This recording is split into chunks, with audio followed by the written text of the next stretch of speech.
BPC 145 counselling psychology का unit 4 है मनोगतिक उपागम। इसके कुछ मेन टॉपिक्स हम देख लेते हैं।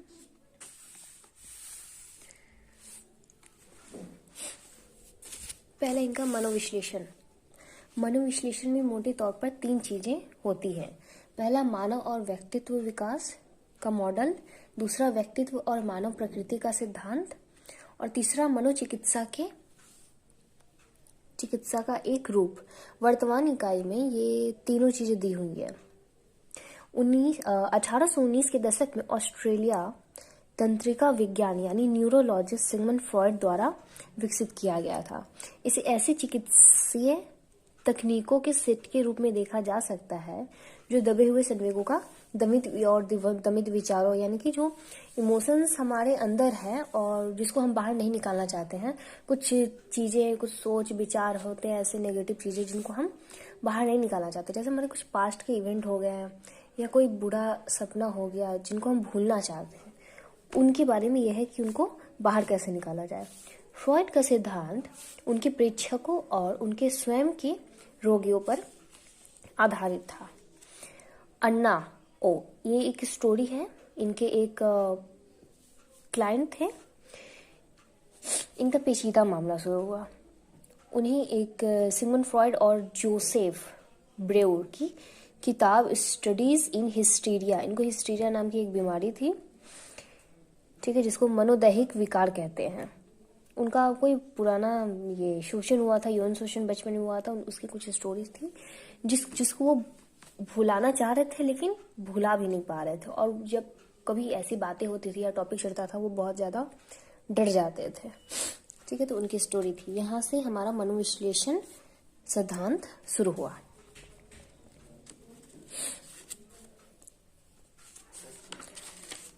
अच्छा, इसमें क्या होता है, इसमें माइंड की लेयर्स के बारे में बताया गया कि माइंड के, देखो माइंड है ना, ह्यूमन माइंड के 2 पार्ट है, एक लेफ्ट एक राइट। इसको हम हाथ की तरह ले सकते हैं, जैसे हमारे 2 हाथ हैं, लेफ्ट हैंड राइट हैंड। तो लेफ्ट हैंड और राइट हैंड दोनों को हम क्या कहते हैं, हैंड कहते हैं, है ना। दोनों हाथ हो गई और हाथों के 2 भाग हैं और इनमें क्या है, मेन हमारा उंगलियां हैं। उंगली को एक भाग ले लो और ये मिडिल वाला पोर्शन हो गया, ये हमारी हथेली और फिर कलाई हो गया, इस जिससे हम ऐसे ऐसे हाथ को घुमा पा रहे हैं। तो हमारी फिंगर होगी कॉन्शियस माइंड यानी एक्टिव माइंड, ठीक है। और मिडिल वाला हो गया प्री कॉन्शियस और सब कॉन्शियस, जिसके पास बहुत सारी पावर होती है नई नई चीजें करने की, नई एक्टिविटी करने की, नई इमेजिनेशन की, है। और लास्ट हो गया कलाई हमारा, यानी कि ये हो गया अनकॉन्शियस माइंड, ठीक है। अनकॉन्शियस में अब देखो कलाई तो हमारी बहुत कम ही यूज हो रही है, बहुत कम हो रही है, ज्यादातर फिंगर की यूज हो रही है ना। तो फिंगर हमारी एक्टिव है। जो अभी हम बातें कर रहे हैं, जो चीजें अभी हम टॉपिक समझ रहे हैं, ये हमारा एक्टिव माइंड कर रहा है। और जो हमारी कलाई है, इसमें हम क्या करते हैं, अनवांटेड चीज डाल देते हैं। जैसे कोई बुरा सपना देखा हमने और हम चाहते नहीं कि वो सपना हम बार बार रिपीट करें या हमारे साथ वैसा कुछ सच में हो, तो हम उसको क्या कहते हैं, अनकॉन्शियस माइंड के अंदर डाल देते हैं।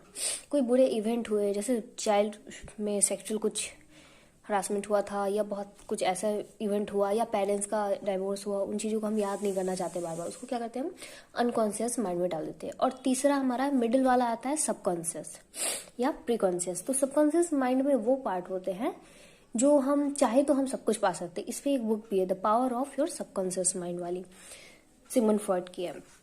तो इसमें ये होता है कि हमारी जितनी भी नई नई चीजें हैं, है ना, उन सब चीजों को हम याद कर सकते हैं। और अनकॉन्शियस माइंड में ऐसी ऐसी चीजें भी होती है, जैसे बचपन में आप सबसे पहले किसकी गोद में गए, आपने सबसे पहले कब माँ का दूध पिया था, है ना। ये सब चीजें भी होती है लेकिन हमें याद नहीं होती, हम कितनी भी कोशिश कर ली वो याद नहीं आएंगी, वो एकदम एंड में रखा गया। ये देखो आप लेयर्स दिख रहे हैं ना, तो ऐसे रहते हैं। और इसके अंदर आता है हमारा ईगो, सुपर ईगो एंड ईड। इसको कहते हैं ईडम, इसको कहते हैं सुपर ईगो और ये ईगो। ये तीनों ब्रदर्स है, ठीक है। ये 3 भाई है। ईड क्या होता है, ईड एक छोटे बच्चे की तरह होता है, एकदम जिद्दी, ये किसी का बात नहीं मानता है, ठीक है। इसको जो चाहिए, अगर इसको चॉकलेट चाहिए तो चाहिए, उससे आपकी दांत खराब हो रही है या वो बहुत कॉस्टली आ रहा है, इसको कोई फर्क नहीं पड़ता। इसको जो चाहिए सो चाहिए। इसको अभी लव चाहिए तो मतलब चाहिए, भले सामने वाला ना मान रहा हो लेकिन चाहिए इसको, मतलब चाहिए। ये ना अच्छा देखता है ना बुरा देखेगा। और सुपर ईगो क्या करता है, सुपर ईगो ईड की नीड्स को रोकने की कोशिश करता है। सुपर ईगो कहता है कि नहीं, तुमको चॉकलेट नहीं मिल सकता, वो बहुत महंगा है, अभी मेरे पास उतने पैसे नहीं है, ठीक है। मम्मी के साथ एक बच्चा दुकान गया, अब वो जिद कर रहा है मुझे चॉकलेट चाहिए चाहिए चाहिए, वो रोने लगा, हाथ पर पटकने लगा, ठीक है। मम्मी बोल रही नहीं मेरे पास पैसा नहीं है। उस टाइम ईगो क्या करेगा, इन दोनों का पक्ष लेते हुए दोनों को शांत करने की कोशिश करेगा। ईगो कहेगा कि ठीक है, तुमको चॉकलेट चाहिए ना, चॉकलेट से मतलब है महंगी हो या सस्ती, तुमको चॉकलेट चाहिए, हम खिला देंगे। फिर सुपर ईगो को समझाएगा नहीं, वो ज्यादा कॉस्टली नहीं होगा और दांत भी नहीं खराब हुआ। तो ये इसको दोनों में बैलेंस बना करके ईगो क्या करता है, अपना काम करता है, ठीक है। तो तीनों की छोटी चीजों में समझ गए हम कि तीनों का क्या रोल होता है हमारे माइंड के लिए, और तीनों का बैलेंस बहुत जरूरी है, खासकर सुपर ईगो को बैलेंस में रखना। इसमें अहम का यानी ईगो का बहुत बड़ा रोल होता है। अब इनके कुछ रक्षा तंत्र होते हैं। ईगो का, अहम का ना कुछ ये अपने लिए, अपने बचाव के लिए डिफेंस मैकेनिज्म यूज करता है। दमन, यह मुख्य रक्षा तंत्र है जिसमें अहम अचेतन रूप से पीड़ादायी, परेशानी देने वाले या खतरनाक विचारों, अनुभवों, घटनाओं को अचेतन में ढकेल देता है।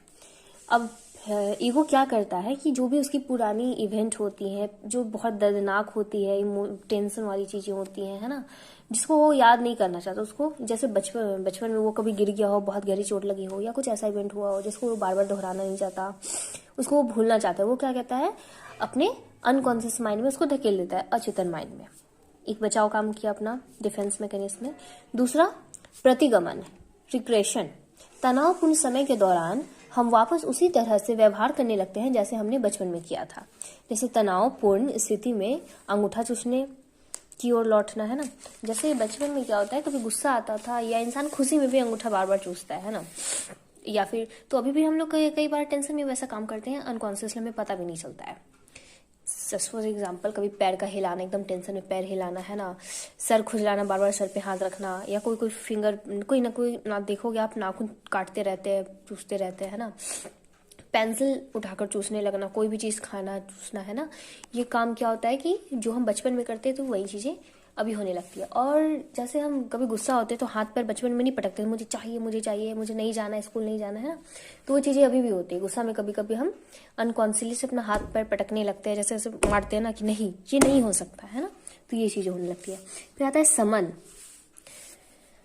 सप्रेशन, जब अहम होश पूरक अब अनुभवों को अचेतन में ढकेलने का प्रयास करता है तो इसे दमन के रूप में माना जाता है। जैसे क्लास में किसी बच्चे को डांट लगता है तो वो उसको भूलने के लिए क्या करता है कि उस बारे में बात ही नहीं करता है ना। जैसे नंबर किसी को कम आता है इस टेस्ट में तो वो क्या करेगा, घर पे बताएगा नहीं, बोलेगा अरे मेरे से तो ये छूट गया था, मैं लिख ही नहीं पाया, लेकिन मुझे आता था, ठीक है।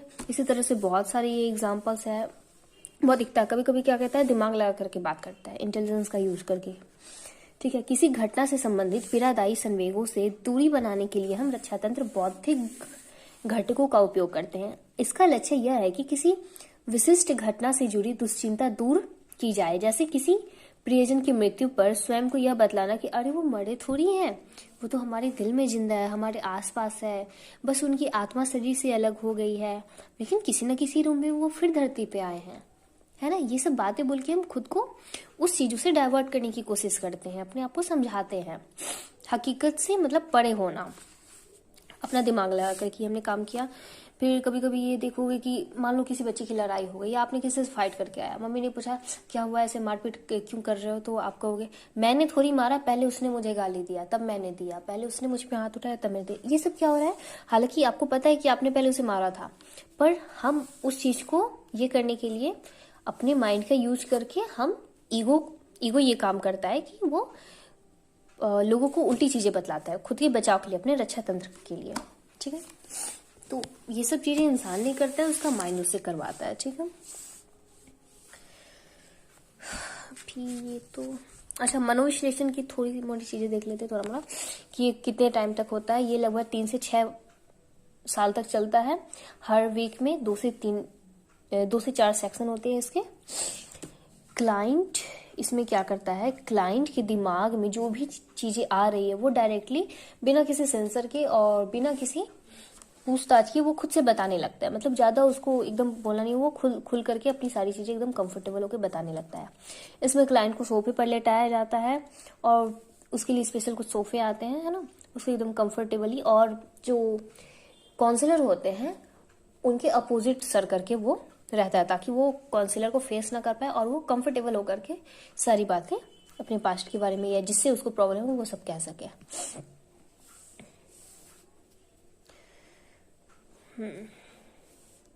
इसमें कुछ ऐसे क्वेश्चन किए जाते हैं क्लाइंट से कि आप कैसा महसूस कर रहे हैं, वो जो घटना हुई थी उसका पैटर्न क्या था, आपके जीवन में कौन से पैटर्न स्वयं को दोहरा रहे हैं ना, ऐसे कौन से इवेंट हुए जो अभी भी दोहराए जा रही हैं, आपको किससे से प्रॉब्लम है, ये सब चीजें। मनोविश्लेषण की तकनीकें, क्लाइंट को आरामदायक सोफे पर लेटाना होता है और चिकित्सक की विपरीत दिशा में मुंह रखने के लिए कहा जाता है, ताकि चिकित्सक की उपस्थिति से होने वाले किसी भी अवरोध या दखल को कम किया जा सके। ठीक है, और कमरा जो होना चाहिए एकदम शांत टाइप का होना चाहिए, कमरे में कोई हलचल नहीं, ये ऐसा नहीं हो कि बाहर कोई कंस्ट्रक्शन का काम चल रहा है या किसी के घर में लड़ाई झगड़े हो रहे हैं, वहां उस माहौल में बैठा दो तो क्या होगा, क्लाइंट का माइंड डिस्टर्ब होने लगा, उसे लगेगा मेरी बातें कोई सुन रहा है। या कोई ऐसे कमरे में बैठा दो कि खिड़की खुली है, दरवाजा लॉक नहीं है, ठीक है, तो उसे लगेगा कोई बाहर मेरी बातें सुन रहा है या कहीं रिकॉर्ड किया जा रहा है, उसको एकदम कंफर्टेबल बैठाना। इसमें क्या होता है कि कलर, सोफे का कलर, डिजाइन, पैटर्न, ये सब चीजें भी मैटर करती है। ठीक है,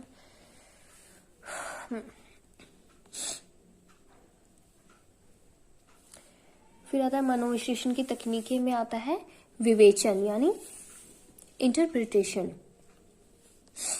यह तकनीकी भी बहुत इंपॉर्टेंट है मनोविश्लेषण में। इसमें मनोविश्लेषण सिद्धांत के आधार पर विश्लेषक द्वारा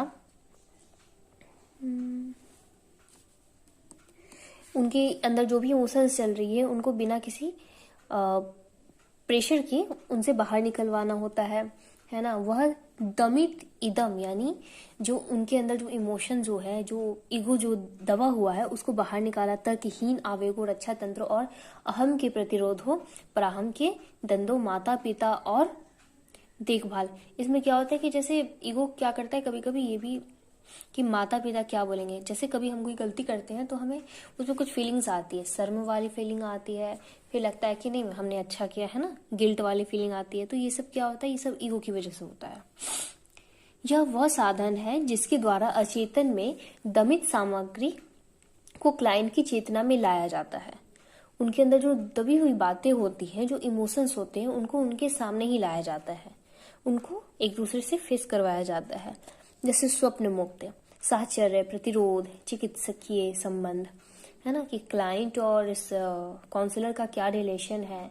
अभी क्लाइंट के बारे में हम जानने के लिए यहाँ बैठे हैं, तो आप अपने आप को कंफर्टेबल होकर के आप सारी बातें बताओ खुद से, है ना, और जो भी आपके बुरे सपने उसके बारे में बताओ, हम समझेंगे, हम आप पे हंसेंगे, है ना, ये सब चीजें उनको फील करानी होती है। फिर आता है मुक्त साहचर्य, फ्री एसोसिएशन। मुक्त साहचर्य में क्लाइंट को प्रोत्साहित किया जाता है, उनको रिलैक्स किया जाता है और किसी भी प्रकार की तर्कना को लागू किए बिना जो भी उनके दिमाग में आए उसे कह देना चाहिए। उनको इसके लिए भी कंफर्टेबल कराया जाता है कि आपके दिमाग में जो भी बातें आ रही हैं, सही गलत अच्छी बुरी, ये मत सोचो कि हम आपको जज करेंगे, आप डायरेक्टली हमसे बोल सकते हो। आत्म आलोचना और नियंत्रण को हटाया जाता है कि आप खुद पे कंट्रोल मत करो, आपके मन में जो भी है साफ साफ रख दो, बस यही चीजें हैं। फिर आता है प्रतिरोध, रेसिस्टेंस। इसमें वह सब शामिल है जो चिकित्सा की प्रगति के विरुद्ध काम करती है ना, जैसे कि चिकित्सा में जो चीजें जरूरी है उसके उल्टा काम करेगी। क्लाइंट को पूर्व काल से सर्जित अचेतन सामग्री उत्पन्न करने से रोकता है, जैसे क्लाइंट टाइम पे नहीं आएगा, फीस का भुगतान नहीं करेगा, भागेगा, या फिर सारी बातें आपको खुलकर नहीं बताएगा, है ना, सारा उल्टा काम, मतलब जितना भी ये काउंसलर और क्लाइंट के बीच जो रिलेशन होता है उसको खराब करने का काम करेगा, और ये भी उनका माइंड करता है, ईगो करेगा, ठीक है। तो उनको भगाएगा या अपने सपनों से या बचपन की जो भी यादें हैं, स्मृतियां, उन सबको भुलाने का काम करेगा, नकारने का कि नहीं ये तो मेरे साथ हुआ ही नहीं है, मैंने तो इस चीज को फील ही नहीं किया है, ठीक है, छिटपुट बातें मतलब इधर उधर की बातें करेगा, बेफिजूल बातें करेगा, या डेट पे आना भूल जाएगा कि जिस डेट पे आपने बुलाया है अपने क्लाइंट को वो डेट पे नहीं आएगा, टाइम पे नहीं आएगा, है ना, वाद विवाद करेगा। तो ये सब चीजें थी। फिर आता है स्वप्न व्याख्या, ड्रीम इंटरप्रिटेशन। मनोविश्लेषण में सपनों को अचेतन के लिए सहज मार्ग माना जाता है। ऐसा इसलिए है क्योंकि सपनों को अचेतन सामग्री के प्रच्छन्न रूपों के रूप में माना जाता है। सभी अभिघातक, अस्वीकार्य, पीड़ादायी अनुभव, जितने भी सपने हैं, सपने की जिम्मेदार ड्रीम इंटरप्रिटेशन होता है। विश्लेषण जो है इसी को सपने का सपने के लिए जिम्मेदार माना जाता है। हम कभी कभी आप देखे होंगे कि सपने में आप जो चीजें नहीं कर पाते हो रियल लाइफ में, वो चीजें हम सपने में भी करने लगते हैं। जैसे उड़ना, हम कभी ऐसी जगह पे हैं जहाँ पे बहुत खतरा है, हम उड़ पा रहे हैं, हमें तैरना नहीं आता रियल लाइफ में, लेकिन हम तैर रहे हैं, एकदम हवाओं में उड़ रहे हैं जितनी तेज, तो मतलब कोई नॉर्मल इंसान नहीं उड़ सकता, है ना। अजीब सी शक्तियां हमारे अंदर आ जाती हैं। तो ये सब क्या होता है, ड्रीम के ऊपर भी हमारा कंट्रोल होने लगता है।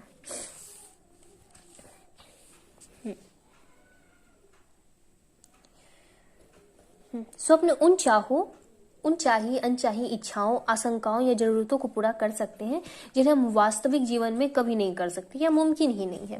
व्यक्ति के लिए बहुत खतरनाक था, ठीक है। जैसे हम किसी एनिमल से, किसी वाइल्ड एनिमल से फाइट नहीं कर सकते, लेकिन सपने में हम कर रहे हैं। जैसे उदाहरण के लिए एक और उदाहरण दिया है, बचपन में यौन इच्छाओं को अक्सर दबा दिया जाता है नींद के कारण। अच्छा देखो, बचपन में जो होता है किसी की फीलिंग्स आती है, अब देखो हार्मोन्स है तो इधर उधर तो होते ही रहते हैं। तो बचपन में कभी फीलिंग्स आती है तो हम बोलते नहीं, गंदी बात है, ऐसी बात है, वैसी बात है, तो हम उन चीज़ों को छुपा लेते हैं या नहीं सामने वाले को प्रेजेंट करते कि हमें ऐसा महसूस हो रहा है, ठीक है। क्योंकि हमको वैसी शिक्षा नहीं मिली है, वैसा टीचर कोई चीज़ को डिटेल्स में नहीं बतलाता है कि हाँ ह्यूमन बॉडी है या फिजिकल चेंजेस होते रहते हैं, तो इन सब चीज़ों पे कभी बात नहीं होती है। और यही चीज़ें जब सपने में होती है तो सपने में हम वो भी कार्य कर लेते हैं जो हम रियल लाइफ में नहीं कर पाते या नहीं करने का सोच भी नहीं सकते, ठीक है। कभी कभी सेक्सुअल चीजें भी होती हैं हमारे सपने में, है ना। तो इन सब चीजों के लिए मनोविश्लेषण जिम्मेदार है। अचेतन सामग्री सपनों का रूप ले लेती है। सपनों में चेतन और अचेतन दोनों तत्व होते हैं, ठीक है। चेतन भी होता है, अचेतन यानी कॉन्शियस और अनकॉन्शियस भी होता है। चेतन तत्व सपने में उन पहलुओं में होते हैं जो हमारे वास्तविक जीवन से संबंधित होते हैं। जैसे कोई आपका लाइफ पार्टनर हो गया या कोई फ्रेंड हो गई, इन सब चीज को हम जानते हैं, इनको हम जानते हैं।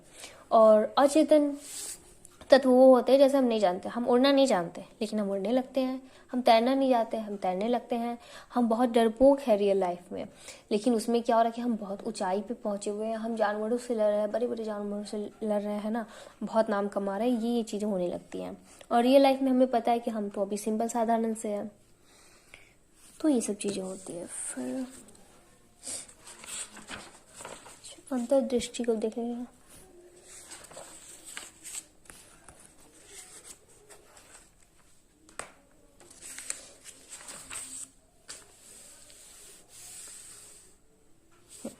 अंतर्दृष्टि चिकित्सा।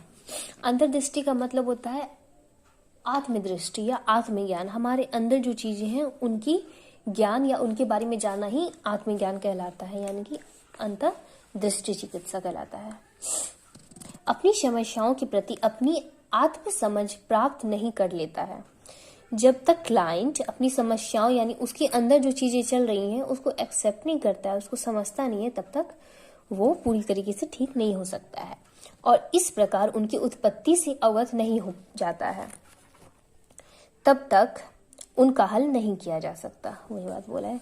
चिकित्सक का यह कार्य है कि वह यह समझाने में क्लाइंट की हेल्प कर सकता है। याद रखना कि सिर्फ हेल्प कर सकता है, पूरी चीजें क्लाइंट को खुद महसूस करके एनालाइज करना होता है, वो बस हेल्प कर सकते हैं।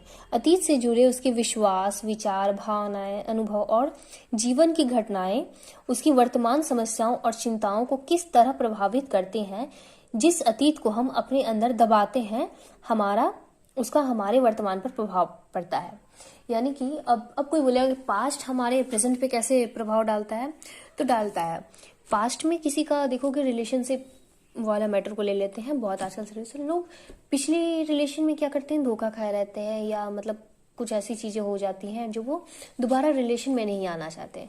तो पास्ट में खाया, हो सकता है आपका प्रेजेंट लाइफ पार्टनर बहुत अच्छा मिल रहा है ना, फिर भी हम लोग क्या करते हैं, एक्सेप्ट नहीं कर पाते। हमें लगता है कि नहीं, ये भी वैसे ही होगा, वैसे ही धोखा देगा, है ना, ये भी गद्दारी करेगी, तो ये चीजें होने लगती। तो पास्ट वाली जो चीजें हुई है, इवेंट हुए हैं हमारे साथ, बुरे इवेंट जिसमें हमने बहुत गंदा फीलिंग किया था, वो चीजें हमारे प्रेजेंट को खराब कर रही है, हमारे प्रेजेंट में अच्छी चीजों को आने नहीं दे रही है।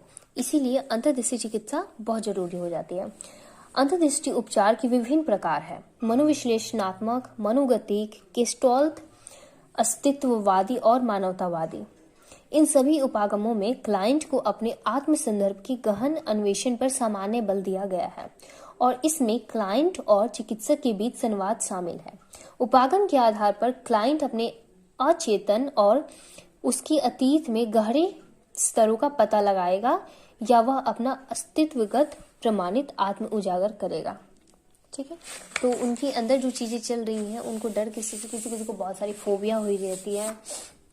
ठीक है, किसी को पानी से डर लगता है, मान लो वो कभी बचपन में कभी पानी में वो तैरना नहीं आता हो, गिर गया हो, डूब गया हो, है ना, बहुत ज्यादा वो एंजाइटी फील किया हो, तो उस इवेंट से वो भी फ्यूचर में भी पानी से डरता हो या ज्यादा ऊंचाई से जाने से डर रहा है, कोई ऊंचाई से मान लो गिर गया हो बचपन में, है ना, चोट वोट आई है, तो उसके अंदर वो डर बैठ जाता है, जो कि पास्ट में हुआ था। प्रेजेंट में वो बहुत बड़ा हो गया, वो अब उतने पानी में डूब भी नहीं सकता जितने पानी में बचपन में वो डूब गया था। ठीक है, लेकिन फिर भी उसे ज्यादा पानी वाली जगहों से या ज्यादा ऊंचाई से डर लगता है। ठीक है, अंतर्दृष्टि चिकित्सा के लक्ष्य है, इनका टारगेट होता है बचपन, जैसे क्लाइंट के बचपन वापस जाना, उनके बचपन में वापस जाना मनोविश्लेषणात्मक अंतर्दृष्टि चिकित्सा केंद्रीय तत्व है। उनके बचपन में वापस जाना और उन जो चीजों से वो गुजरे हैं, जिन जिन घटनाओं से वो गुजरे हैं, उनसे वापस उन्हें दोहराना, उसी से हमारे भविष्य के अनुभव बनते हैं कि जो भी हमने बचपन में फील किया था, उस चीजों को दोबारा, उन विचारों को रिपीट करो, A to Z डिटेल्स में, जैसा था बचपन में हुआ वैसा ही, वही फीलिंग आनी चाहिए, वही सारी सही बातें, उनसे क्या होगा, जो इमोशन है ना वो बाहर आएगा।